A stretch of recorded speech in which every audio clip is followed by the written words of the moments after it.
GOP Senator Tom Cotton served in Afghanistan. He joins us live. Senator, good morning to you. Good morning. Thank you. It's good to be back in the studio with you all. Yeah, it's great to see you. Happy here. So, go back about a month ago, you were actually trying to help some of the Afghan allies get out, and you did successfully. But now the news, apparently these airplanes were flying in and flying out empty because people would not allow the Americans and our allies to get on the plane.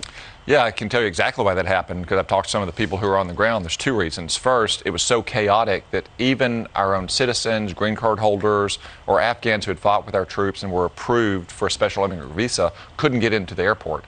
So people who were supposed to be on those planes couldn't get in time to board them. The second reason is they were flying out of the Kabul airport, one runway. You get to a point where there's too many airplanes backed up, too many airplanes trying to come in, and they just had to take off to get them out. If they had been at Bagram, where you had multiple runways, you had more space to park airplanes, you wouldn't have had that problem. Logistics. It all goes back to Joe Biden's ill-planned, disorganized, chaotic decision to withdraw from Afghanistan. Don't you think the State Department deserves some of the discredit?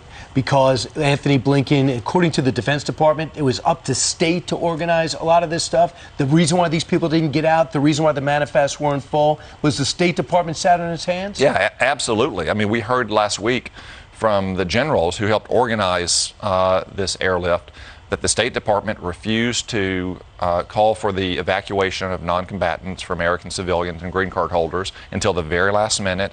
The military was planning for it as early as April and May, right after Joe Biden made his decision. They were like, hey, we're ready to go. We're ready to start taking people out. Should we do that? Yet Tony Blinken's State Department sat on its hands until the very last minute when the Taliban was on the gates of Kabul. What's so infuriating is if you see these images of seats that are just empty, and we remember how we all felt on those mornings when we were reporting on this. Hearts go out to all the people that were stranded and left behind and wanted one of those seats. I mean, their livelihood, their lives depended on it. And when you say they couldn't get through the gates at the airport, we didn't have our troops there on the ground to help our American citizens or our allies get onto these planes. Then you read some of them who had credible documents were stopped and were not allowed to get on the planes, while others that hadn't been vetted were allowed through. What's the vetting process now for all the people that are here that came from Afghanistan?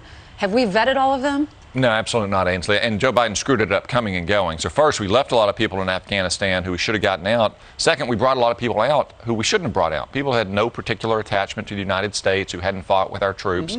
And you've seen the reports now of a young female soldier being assaulted at Fort Bliss in El Paso, or sex offenses by Afghan men at Fort McCoy and other offenses.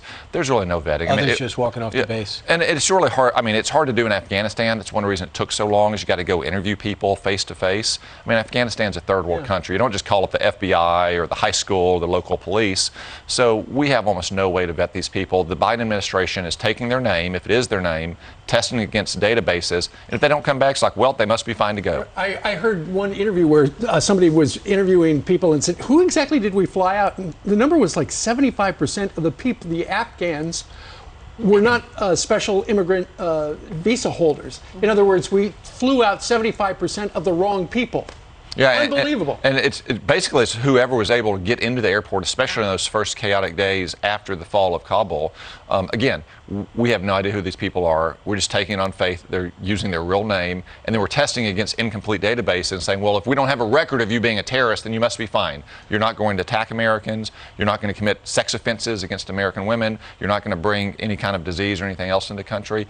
And you don't have a right under American law to be here. You're not like those brave Afghans with whom I served, who fought alongside us, who risked their lives and their family lives, who we left behind. What if they do make it to America? What do we do? Do we send them back, or are they incarcerated here? What happens? No, I mean, the Biden administration is basically clearing everyone through. It's just like all those migrants that we saw at the border in Del Rio a couple weeks ago. I mean, basically, the word is out across the world that if you get to our southern border, you can get in. I mean, a lot of these special immigrant visa holders would probably been better off trying to get out of Kabul and go to Mexico and then come to our southern border than wait to get on a plane to Kabul. Well, you got everybody else coming through. Why not? Through Colombia to Panama, and then Costa Rica, and then right through.